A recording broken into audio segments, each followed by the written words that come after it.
If you want to consider our plight. No, what you consider is that whether you take tomorrow, if you do not come on that 30th, so 30th is okay.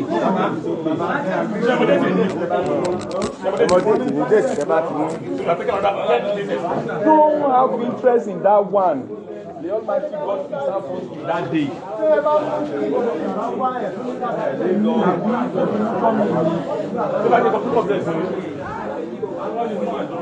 It's not problem about that. Make sure it can solve problems. The Almighty God be with you. Kill my user friend, you can.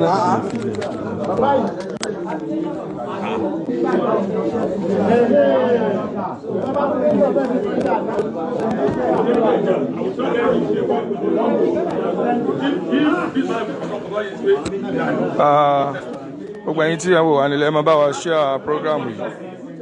Àwọn lọ́yà méjèèjì ti fi ojú kanra wọn ṣùgbọ́n wọn ò gbọ́ra wọn yé o. Wọn ò gbọ́ra wọn yé o. Gbogbo wọn tí ọmọ wa bú ebú continue láti máa display ignorance ẹ. Máa display ignorance ẹ o. Kó o tún máa dárúkọ àwọn àfáà. Kó o máa ní àwọn àfáà lọ́rin ni. Kó o máa ní àwọn mùsùlùmí alákatakítí ni wọ́n.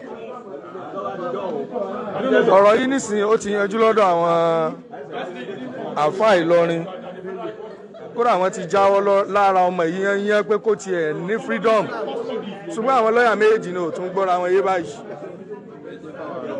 Ẹ gbọ́ ẹ̀kúnrẹ́rẹ́ lẹ́nu barrister US Imam.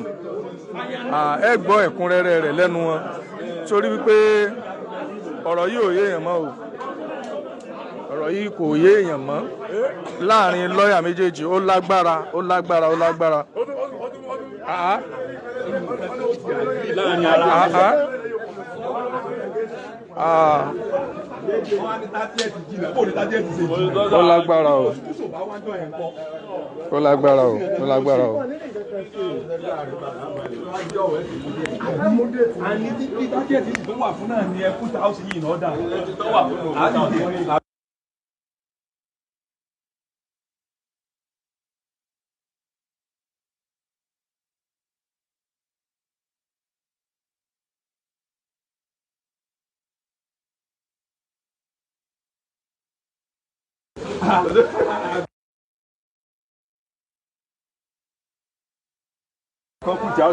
Ẹ̀yin tí ẹ bá nífẹ̀ẹ́ ọmọ yìí kìí ṣe ọ̀rọ̀ èébú mọ́, kẹ́ ẹ gbìyànjú láti máa tọrọ àdúrà fún ọmọ yìí, òun nìkan tó kù. Ẹ try láti máa ṣàdúrà fún Abdulaziz Adégbọlá tí gbogbo èèyàn mọ̀ sí Tani Ọlọ́run. A ní ìfàní láti interview bàbá wa US Imam àti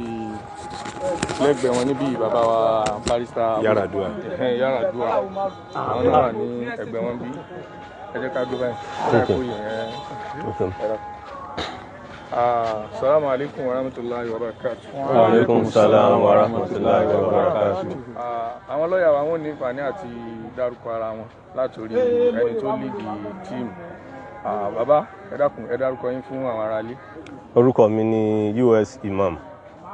Alhamdulillah. Ní ẹgbẹ́ ọ̀tún wọn níbí bàbá wa Usman Yaradua. Àwọn wà níbí báyìí. Bákan náà AO Ibrahim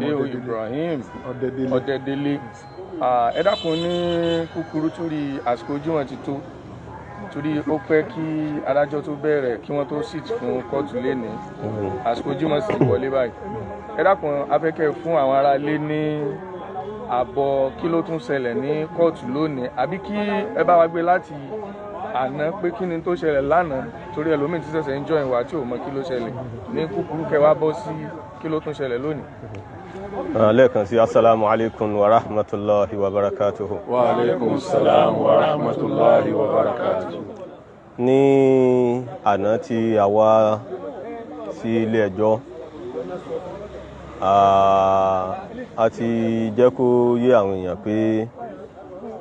application méjì ló wà níwájú kóòtù tẹ́lẹ̀ tí àwọn agbẹjọ́rò méjì fáìlì lọ́tọ̀ọ̀tọ̀ lórúkọ ta lọ́lọ́run ọ̀kan sọ wípé ilé ẹjọ́ ò lágbára láti gbọ́ kéèsì yìí, ọ̀kan fẹ́ béèrè fún béèlì rẹ̀. Òun ni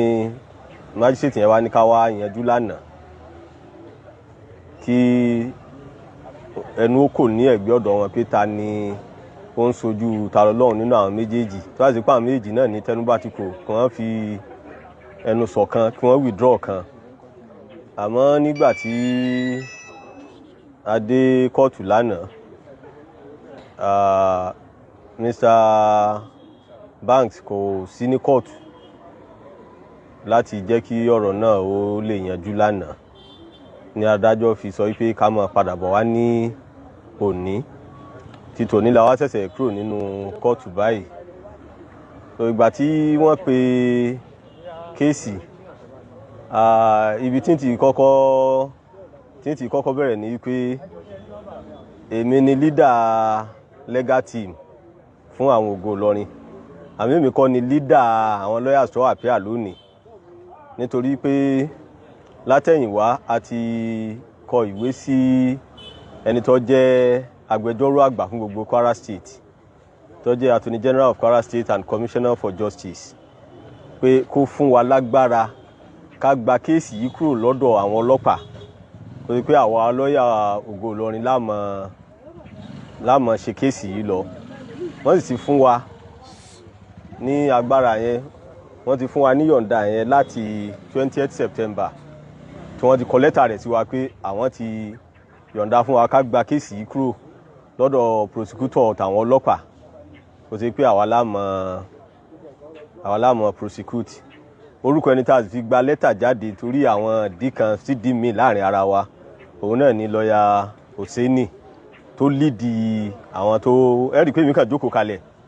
ni. Òun ni wọ́n fi lẹ́tà yẹn fún wa ní orúkọ rẹ̀ wọ́n fi fún wa ní lẹ́tà yẹn pé ká gba kéèsì yẹn kúrò ní ọ̀dọ̀ àwọn ọlọ́pàá. So yíyún ti kọ́kọ́ lọ láàrin ọlọ́pàá àti àwọn ọkọ̀ ti sáìdì titi wa tá a jẹ́ lawyers àwọn Ògo Ìlọrin. Kóòtù sì ní pé ní tí òfin sọ òun ni pé ńgbà tí wọ́n ti fún wa ní lẹ́tà yìí, àwa la lẹ́tọ̀ọ́ láti máa bá kéèsì yìí lọ. So bẹ́ẹ̀ èyí wọ́n fi ń sọ fún gbogbo wa báyìí pé láti òní yìí lọ báyìí àwa lawyers la máa prosecute kéèsì yìí, kò sí nǹkan tó kan àwọn ọlọ́pàá nípa rẹ̀ mọ́. So lẹ́yìn ìgbà yẹn lọ́yà Olóbì àti lọ́yà Banks àwọn méjèèjì wà ní kóòtù lórí pé ta ni Olóbì gẹ́gẹ́ bí senior ó announce orúkọ Banks papọ̀ wípé àwọn jọ wà, and ní practice and procedure tí lọ́yà kan bá announce 100 lawyers, lọ́yà tó lead wọn òun ni ó máa gbẹnusọ, àyàfi tó bá tọrọ àyè lọ́dọ̀ ilé ẹjọ́ wípé ẹ fún mi láàyè kó ti kí ẹni yìí kó máa bá kéèsì yìí lọ lórúkọ wa, òun ọkàn jókòó kalẹ̀. So yọkàn mọ fún ní suggestion, yọ mọ sọ̀rọ̀ sí létí. So irú rẹ̀ ni ọ̀sẹ̀ rẹ̀ lónìí. Àmọ́ nígbà tí Olóbì ànánsì orúkọ Bánkọ́lé, ìlọ́ ní pé Bánkọ́lé ti wà lábẹ́ Olóbì pé wọ́n jọ wà papọ̀ ni. So ẹnu Olóbì nìkan ló lè máa sọ̀rọ̀. Àmọ́ Banks padà dìde wípé application òun fẹ́ withdraw rẹ̀, òun sì fẹ́ withdraw appearance òun kúrò níbi kéèsì yìí. Òun náà tó di àròyé díẹ̀. Appearance ni pé àwọn ò ní farahàn. Pé òun fẹ́ jáde kúrò nínú kéèsì yìí, òun ò ṣiṣẹ́ fún ta lọ́lọ́run mọ́. Tí wọ́n bá ti withdraw appearance pé ìbọn ṣiṣẹ́ mọ́ nínú ẹjọ́ yìí náà ló túmọ̀ sí. So ìyẹn náà tún di àròyé láàrin àwọn méjèèjì kọ̀ọ̀kan wa. Nígbà tí kóòtù ti gbà yí pé ẹni tó bá líìdì òun ló lẹ́tọ̀ọ́ àdìgbẹnusọ fún gbogbo àwọn yòókù tó kó sẹ́yìn. So ibi tí wọ́n ti gbọ́ra wọn yé, kóòtù bá dìde wípé ká mú déètì mi kí wọ́n fi lọ tún lé wọn tò láàrin ara wọn. So àìdílé wọn tò láàrin ara wọn òun ni ó jẹ́ kí a tún rí application move lónìí. Gbogbo wọn tí àti wá mú 30th October báyìí. Gbogbo wọn tí ọmọ sọ tójú rẹ̀ ò tó ń lé confam lélẹ́yìí tí ọ ń gbọ́ yìí, àwọn àfáà lọrin ni, àwọn lọ́yà lọrin ni, adájọ́ sí kinní kan tó ọmọ sọ tójú rẹ̀ ò tó,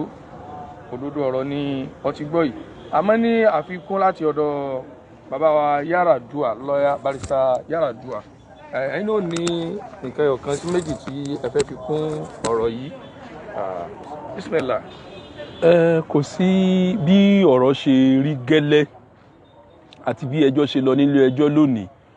òun náà ni ọ̀gá wa barrister US Imam ni wọ́n ti sọ ṣùgbọ́n àfikún díẹ̀ tèmi kàn ní wípé gẹ́gẹ́ bí nǹkan tá a ti ń sọ tẹ́lẹ̀ àwọn lọ́ọ̀yà Abdulaziz tá a lọ lọ́hùn wọn ò ṣiṣẹ́ papọ̀ torí tó bá yẹ kí wọ́n bá ṣiṣẹ́ papọ̀ ni kí ló le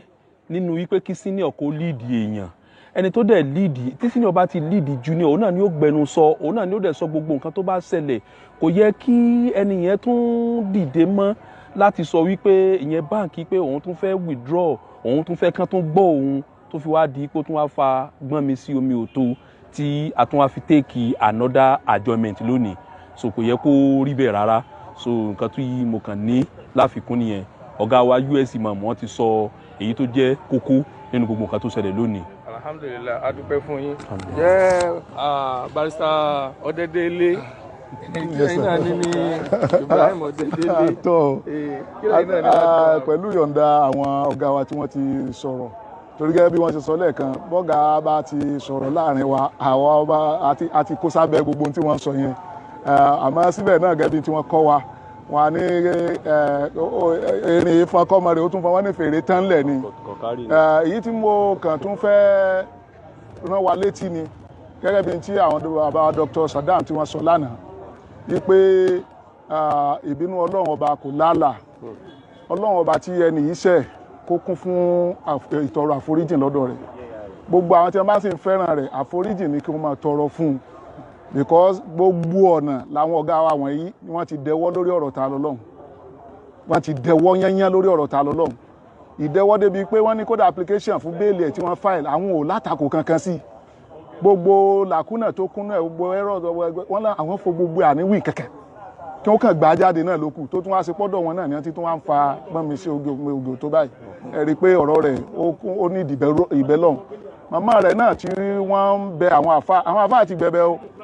àwọn Ògo Ìlọrin àwọn gbogbo ọ̀gá wọn ti gbẹ̀bẹ̀ wọ́n sì ti dẹwọ́ fún un àmọ́ kí wọ́n máa bá bẹ lọ́hùn ọlọ́run ọba lókù tí ń bí ẹ wo orun tó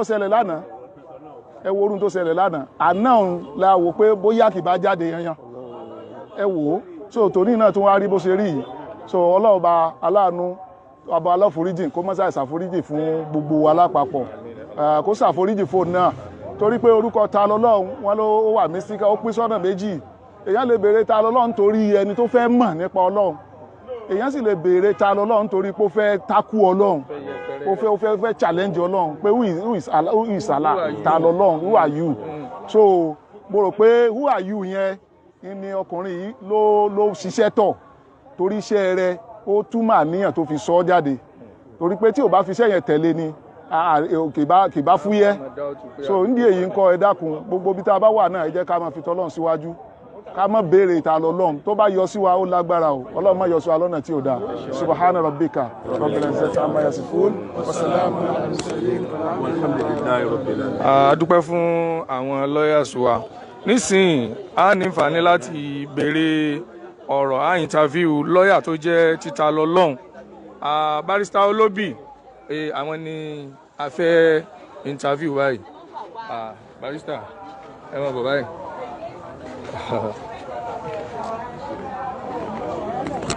Assalamu alaikum warahmatullahi wabarakatuh. Wa alaikum salam wa barakatuh. Barrister Olóbì. Miftah. Miftah Olóbì, a dúpẹ́ fún yín. Ní àná nígbà tí à ń ṣe interview fún yín, ọ̀pọ̀lọpọ̀ àwọn nǹkan tí kò hàn sí wa, ẹ̀yin lẹ jẹ́ kí ó hàn sí wa. Torí pé ní àná gbogbo wa là ń rò wípé ta lọ́lọ́run bẹ nínú ọkọ̀ prison tó ní accident. Àmọ́ nígbà tí a béèrè ìbéèrè lọ́wọ́ ẹ̀yin lẹ́jọ́ kó yé wa pé òun kankan ti dé court. Ìṣẹ̀lẹ̀ tó ṣẹlẹ̀ tí prison ò ní àǹfààní àti ṣiṣẹ́ mọ́ lánàá láti fi dárò àwọn ẹ̀mí tí wọ́n fara pa òun ló jẹ́ kí wọ́n gbé ta lọ́lọ́run padà ló jẹ́ kí ẹjọ́ kó àpíà ní ilé ẹjọ́ lánàá. Wọ́n wá sún ẹjọ́ náà sí òní. A ti béèrè ọ̀rọ̀ lọ́wọ́ àwọn lọ́yà tí wọ́n rẹpísẹ́ǹtì Ògo Ìlọrin. Àwa fẹ́ kẹ́yìn náà sọ ní sáìdì sí yín náà kí ni tó ṣẹlẹ̀ bóyá ó jọra wọn a lè mọ èwo ní jẹ́ òótọ́ nínú méjèèjì. Bismillah. Anyway, èmi ò mọ nǹkan tí àwọn akẹgbẹ́ mi kejì tí wọ́n dúró fún Ògo Ìlọrin sọ, but gbogbo aláwa nínú kóòtù àtẹ̀rí nǹkan tó ṣẹlẹ̀ lénìí tó ṣẹlẹ̀ ní ìjẹ́rin lórí Peter rẹ̀ níjẹta àná náà tá a tún wá sí kóòtù náà òun náà ló tún wá tún rí Peter rẹ̀ lénìí tí mi ò tiẹ̀ fi ọkàn sí rárá pẹ̀lú ìfọ̀kànbalẹ̀ ni mo fi wá sílé ẹjọ́ lónìí látàrí pé níjẹta àwọn tó gbéṣẹ́ fún wa wọ́n bá wa sọ̀rọ̀ a ṣe conference a ṣe conference call a ṣe ní jẹta yẹn so bàtà tí ẹni jẹta ọkàn mi balẹ̀ but surprisingly bàtà dé court lánàá number one ìṣẹ̀lẹ̀ tó ṣẹlẹ̀ pé mọ́tò àwọn prison ò ní wà involved in accident two akẹgbẹ́ mi barrister Ademola Banks tó ti ṣèlérí pé òun ó wá court lánàá kò wá court ó sì give reason pé wọ́n wà ní federal high court kò ṣe kó wọn lè wá ìyẹn jẹ́ kí adájọ́ tako pé ká mú fún bail application ta lọ lọ́run lánàá tọ́ so àtàná yẹn náà láti ń sọ̀rọ̀ pẹ̀lú àwọn tó gbéṣẹ́ fún wa tí wọ́n dẹ̀ sọ pé wẹ́ àwọn ti bá Bankole náà Banks àwọn ti bá sọ̀rọ̀ pé ká fi ìmọ̀ ṣọ̀kan lénìí bàtí mo dé kóòtù lénìí tí mi ò tiẹ̀ tètè rí mo bẹ̀rẹ̀ sí wá bí tó mo pè é wá ó wá sọ bí tó ń wà fún mi mo lọ bá tí ò dẹ̀ kó rí bẹ́ẹ̀ mo gbé senior ni mo jẹ́ bọ̀ èmi ò fẹ́ kí n dúró pé senior mo jẹ́ bọ̀ ká ti achieve bẹ́ẹ̀ ni ká ti achieve objective wa ló paramount lọ́kàn tèmi mo lọ́wọ́ tó báwo ni o ní kò sí problem lánàá oníká withdraw plenary objection to file no but ilé ẹjọ́ ò jẹ́ ká rí withdraw lápẹ́ ní ọ̀sí around but èní o já fìmọ̀ ṣọ̀kan ó dẹ̀ ní kò sí problem so but at the court procedurally èmi náà ni màá announce appearance here but bí mo ṣe announce appearance here tó gbà àwọn lọ́yà yòókù náà gbà àwọn tán prosecute àwọn náà nígbọ́n mi sí omi ò tí ó díẹ̀ tó pé adájọ́ dẹ̀ resolve ẹ̀ amicably pé ó dá ẹni báyìí ní kó bẹ̀rẹ̀ sí dúró fún àwọn Ògo Ìlọrin lórí kéèsì tí wọ́n resolve tiwọn pàtó kan títí wá gan ni mi ò lérò pé ó lè fa wàhálà kankan pẹ̀lú gbogbo àwọn akitiyan tí a ti ṣe sẹ́yìn but suddenly ni barrister Ademola Banks bá tún dìde pé ọ̀rọ̀ tí mo sọ pé òun fẹ́ pé ká fẹ́ withdraw plenary objection tó ń file pé òun wà ní court òun lòun wá withdraw ẹ̀ fún rárá òun àwọn agbẹjọ́rò yòókù tó wà ní court náà dìde àwọn náà sọ̀rọ̀ pé rárá èmi gbogbo tí mo bá ti sọ náà ló bind àwọn méjèèjì adájọ́ náà hold the same position pé nígbà tí ó ti wà ń court èmi náà ti wà ń court lénìí mo sì jẹ́ senior ẹ̀ táà sì sọ pé ní à ń bára wa jà mọ́ gbogbo tí mo bá ti sọ òun náà ni ó fìdí múlẹ̀ lábẹ́ òfin but ó fárígá mo wájú bá dájọ́ pé wẹ́ n tán sọ ẹ̀ náà ni pé èmi àti àníjà àti resolve amicably so ìgbà tó di pé lọ́rọ̀ ẹ̀ fẹ́ mọ́ di fami ń fa ọ́ ní adájọ́ bá ní ó dàbí pé ní àti ṣetán láti jẹ́ kí ilé ẹjọ́ gbọ́ tó wà níwájú àwọn so ẹ̀ka mú déètì míì with the hope pé àti bàbí next adjournment date àti gbọ́ra wáyé ó jẹ́ nǹkan tó gbà mí náà jẹ́ púpọ̀ jù. Ọlọ́run bá wa san yín lẹ́san rẹ̀. àmín náà torí gbogbo àwọn mùsùlùmí àdáwọn mùsùlùmí wa gbogbo wọn náà ń sọ pé àwọn pé ní àwọn ọ̀bọ̀ yìí kí ló tún dé kọ́dà mo wo program kan lórí Facebook lánàá tí bàbá Sakama ń sọ pé ọ̀rọ̀ yóò fẹ́ yí àwọn mọ́ o pé because àwọn ti juwọ́ ju sẹ́lẹ̀ lórí ọ̀rọ̀ kéèsì Abdulaziz Adégbọlá màmá ẹ̀ ti wá bẹ̀bẹ̀ àwọn àgbẹ̀ náà ti kọ lẹ́tà fúnra rẹ̀ láti bẹ̀bẹ̀ pé àwọn rẹ́rì kó kú òun bẹ̀ but tèmi yìí ló tún wá jẹ́ pé ní àwa tó yẹ kí àdọ́gba ta ṣe démi bílí wa ti dọ́gba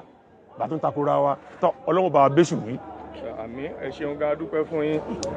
kí ni àǹfààní tó wà nínú application tí barrister Bank tí wọ́n kọ àti àǹfààní tó wà nínú bail application tẹ́yìn kọ tó fi jẹ́ pé àfikún jẹ́ tí ẹ̀yin ni wọ́n ju kéésì lẹ̀ fún. ẹ ṣé mo dúpẹ́. tí ẹ̀yin ò fi lè ju ti yín lẹ̀ fún àwọn kí ni ìfàní tó wà nínú méjì. ìfàní tó wà ń bẹ̀ ni pé ní ohun tí banks file ó ní pé òun ta ko agbára ilé ẹjọ́ láti gbọ́ kéèsì and tí ẹ bá ti ń follow kéèsì láti lẹ̀ wá ìkan náà wà ní upper area court a similar application náà ló file ń gbà yẹn ó kún nǹkan tí ó jẹ́ kí n dá sí kéèsì yẹn rárá because mo gbà onímọ̀ràn gbà yẹn pé kì í sọ̀rọ̀ preliminary objection kọ́ mọ́ takò lẹ́jọ́ ló kàn sí o ṣùgbọ́n bí a ṣe gba ẹni tó wà láhàámọ́ àṣekọ́ gbajáde ló wà paramount tẹ́ bá wà gbajáde preliminary objection wọ́n lè file at any point in time kódà up to the court of appeal wọ́n lè file preliminary objection tó fi sọ nìyẹn so kó kó bẹ̀ bí yàn bá léèyàn tó wà láhàámọ́ n tẹ́yìn ọkọ̀ ọmọ ṣiṣẹ́ tọ̀ ó ní bẹ́ẹ̀ ṣe gbajáde kúrò láhàámọ́ so ti upper area court náà bó ṣe file náà nìyẹn wọ́n fàtí àgbà tó wọ́n padà sọ fún pé kó withdraw ẹ̀ ó sì ṣàwá withdraw ẹ̀ ṣàwá file torí wọ́n give ruling níbi yẹn náà ruling náà give ìdájọ́ tó ń fún bẹ́ẹ̀ náà kò favour ẹ̀ pé àwọn lágbára àti file láti gbẹ́jọ́ yẹn òun náà ló tún wá tún file ní magistrate court tó túmọ̀ sí pé ẹjọ́ ó tún máa gùn yóò tún wá máa gùn ọ̀gbẹ́ni yóò tún wá máa pẹ́ tó wà láhàámọ́ tún wá máa pẹ́ ń bẹ̀ ń tẹ́mi fáìlì tí mo sì gbà ti gbà yọ̀ǹda lọ́dọ̀ àwọn muslim leaders wa wọ́n ní kí wọ́n gbà jáde kí ló wá kù táwọn challenge authority ilé ẹjọ́. àbí tí èmi rò ń bẹ̀ pé láì tí ì fẹ́ withdraw kíni tí wọ́n bẹ́ẹ̀ tí wọ́n application yẹn èmi rò pé bóyá ṣé àsìpé láì tí ni ṣé tí wọ́n bá withdraw rẹ̀ níṣẹ́ àbí jìyà kan bẹ fún wọn pé láti pé o ti kọ́kọ́ sọ tẹ́lẹ̀ ní first day pé wọn ilé ẹjọ́ ò lé ẹ̀tọ́ láti dá ẹjọ́ yẹn ká tún fojú wọn wò nítorí èmi ń wò pé kí ni tó ń bẹ́ẹ̀ bẹ́ẹ̀ pé withdraw àbí ìpalára kan ní lọ́ọ̀yà yẹn ń bẹ̀rù fún ẹ̀dá kan bá tàn mọ́lẹ̀. kò sí ìpalára kankan tó wà ń bẹ̀ because ó fáìlì similarity náà ní upper area court ó rí pé ìpalára tó wà ń bẹ̀ níbi tó fáìlì upper area court similarity náà ló fáìlì ń bẹ̀ ìpalára náà ni pé ní wọn ò jẹ́ kẹ́ni yẹn kóòtù sọ pé láwọn lágbára àti gbọ́ ṣẹ́dẹ̀ mọ̀ nítorí ti try ní kóòtù kan ní within the same state tí wọn ò gbà sí ẹlẹ́nu kéèsì mi tó tún wà ní kóòtù mi ní same state ọ̀tún lọ fáìlẹ̀ síbẹ̀ láì jẹ́ pé èèyàn dífá tàbí èèyàn wo yẹpẹ̀ èèyàn sì mọ̀ pé ní ká àdá kájú sókè nígbàgbà pẹlẹbẹ náà ni ó fi lélẹ̀ kò ní sí changes mẹ́jú pé bẹ́ẹ̀lì ìyọ̀ǹda kó jáde nú àhámọ́ ló wà important so kò dẹ̀ sí kò sí gbámi sí omi òtónú yẹn gbogbo lọ́ọ̀yà ló mọ̀ yẹn pé kẹ́ni ọkọ̀ jáde náà ó ní nǹkan tí ó jẹ́ first step kẹ́tó lè fàlẹ̀ ní ọ̀dà tí. lẹ́ẹ̀kan ṣe bá dákọ yín. orúkọ mi ní Miftah Olúfọlá Olóbì. ọlọ́run bá wa dúpẹ́ fún yín ọlágbára ọlọ́run níbí mo wà ẹ̀rà níbí mo wà pẹ̀lú àwọn tí wọ́n wá torí Tani Ọlọ́run tí wọ́n jẹ́ ọmọ ìyá gidi tí wọ́n máa sọ wípé ọjọ́ ìṣòro lèèyàn máa ń mọ ọ̀rẹ́ àwọn tí a lè pè ní ọ̀rẹ́ gidi àwọn rèé kódà wòlíì àpótí ẹ̀rí wọ́n wá lánàá wọ́n tún wá lónìí látòdìdí Èkó àwọn tó wá láti Ìbàdàn àánìfààní àti gbọ́ kódà brọ́dà rẹ̀ tí ń jẹ́ Ibrahim àwọn náà wà ń bí látàná Ọlọ́run ò ní dààmú yín lágbára Ọlọ́run. Àkọ́kọ́ ni mo fẹ́ kẹ́ kọ́kọ́ jẹ́ kí àwọn ará ilé ó mọ̀ ní wípé báwo ni àjọṣepọ̀ láàrin àwa àfáà Ìlọrin àti ẹ̀yin tẹ́ wá yìí ǹjẹ́ adùn wà ń bẹ àbí ó sì wà ní líle kankan náà ni ẹ kọ́kọ́ bá mi dárúkọ yín fún ará ilé. orúkọ tèmi ni Awo Ìfálétí Àjíbóríṣà. Ní ìdáhùn sí ìbéèrè yìí àwọn èèyàn ní àwọn baba ńlá wa wọ́n ní a kì í gbókèrè ká mọ dídùn ọbẹ̀ so nígbà tá a ti bẹ̀rẹ̀ ẹjọ́ yìí ojú tó oníkálukú fi ń wora wọ́n ti yí padà ojú tí àwọn tó pe ẹjọ́ fi ń wo àwa tó ń pè lẹ́jọ́ ti yí padà ojú táwa tí wọ́n ń pè lẹ́jọ́ fi ń wo àwọn tó pè wá lẹ́jọ́ ti yí padà látàrí wípé àwọn nǹkan kan ti hàn sí ọ̀tún àtòsì nínú àsìkò tí ìgbẹ́jọ́ yìí ń lọ mo ní nọ́mbà àwọn ọ̀pọ̀lọpọ̀ àwọn yẹn wá lọ́wọ́ tó yẹ pé tọ́rọ̀ bá jọ mí pé àṣẹ ti rí kíyèsí nǹkan báyìí wọ́n á pè mí náà sí nọ́mbà ọ̀dọ̀ wọn lọ́wọ́ pé tọ̀ ibi tíṣẹ́ bí dúró ní ẹ má jẹ́ kí ọ̀rọ̀ wa kó takora wọn ibi tá à ń lọ kí àlàáfíà lè jọba láàrin àwa ọmọ kóòtù òjíire àwa èèyàn ẹlẹ́ran ara ẹ má jẹ́ ká gbọ́ àṣìgbọ́ ọ̀rọ̀ ká fi tọmọlúwàbí máa ṣe ní gbogbo tá a bá ń ṣe ni so òun ló fà á tí mo fi lè grant interview pé ọ̀rọ̀ yìí ti ń kú ṣùgbọ́n ibi tó fì sí ọwọ́ àwọn agbẹjọ́rò ni èmi ò jù ọ́ ìwọ ò jù mí ló fẹ́ dá ní tó dá tè nílẹ̀ ní tí ò bá mọ̀ tẹ́lẹ̀tẹ́lẹ̀ kó mọ̀ kì í ṣe wípé nìkan ń sàṣẹ́ nìkan kan ọ̀rọ̀ pé nìkan ń sàṣẹ́ nìkan ò sí ń bẹjọ́ wá lè sọ pé wọ́n àṣàṣe ló mú wọn jam talk ni kò sẹ́ni tó máa ṣe ṣùgbọ́n a máa mọ bá ṣe máa to àárín yẹn a mọ bá ṣe máa to àárín yẹn. ṣe dédé ibi tí mò ń lọ wípé ǹjẹ́ lè rí kankan ṣe sí àárín yẹn. a máa rí ní ta máa ṣe sí a máa rí ní ta máa ṣe sí. ọ̀rọ̀ yìí lọ lórí ẹ̀ torí wípé ọmọ tó wà ní àhámọ́ yìí ẹni tó bá jẹ́ abiyamọ. ọ̀nà àwọn méjèèjì tẹ́lẹ̀tẹ́lẹ̀ pé kó jáde náà ni ṣùgbọ́n bọ́n ṣe fẹ́ rìn ní òye lójú àkọsí síra wọn ọ̀nà àwọn méjèèjì náà kó jáde ni bọ́n ṣe fẹ́ rìn ni kò yíra wọn àti wípé èmi ṣẹ̀gbọ́n ẹ̀ ìwọ ṣàgbà mi èmi ni máa dúró èmi ti ń ṣiṣẹ́ yìí tipẹ́ ìwọ ti ní tó wà láàrin méjì yìí nìyẹn tó bá ti kò sígbà tó irú yẹn nísìn ó sì ṣe fewé mọ́ nígbà tó jẹ́ wípé àwọn tí wọ́n fẹ̀sùn kan pápá gan wọ́n láwọn ti yọ̀ǹda so mo nígbàgbọ́ wípé tá a bá máa padà wá ní the next day yẹn ó máa ní ìyànjú ju báyìí lọ ẹ má ràdé ká gbàgbé o ọba ṣèyí tó wù lélẹ́dùmarè èmi nígbàgbọ́ wípé wíwà ń bẹ̀ ẹni wa a sì nídìí kan ni torí pé ewé ò ní jábọ́ lára agi k'Elédùmarè má mọ̀ sí gbogbo ohun tó sì ń ìwà ìfipamọ́ ẹ̀ síbẹ̀ yẹn ó sì nídìí tó jẹ́ wípé tí Elédùmarè ò bá ṣe bẹ́ẹ̀ bóyá orin míì làbá máa kọ ṣùgbọ́n a ò ní kọrin aburú lórí ẹ̀ lápẹ̀rẹ̀ Elédùmarè. ẹ ṣeun gan adúpẹ́ fún yín ọlọ́run ó jẹ́ kí ẹ bá ilé láyọ̀ ọkọ̀ tẹ́ ẹ bá wọ̀ ẹ ní wọ ọkọ̀ ìjẹ́ o lágbára ọlọ́run òun náà ọlọ́run ó bá wa mú jáde nírọ̀rùn ọlágbára ọlọ́run ọlọ́lá haúlà wàlá quwwata illa billah. adúpẹ́ fún gbogbo ẹ̀yin tí ẹ wò wá nílé amọ̀fẹ́ lè dágbére torí àsìkò oorun ti tó. Assalamu alaikum wa rahmatullahi wa barakatuh.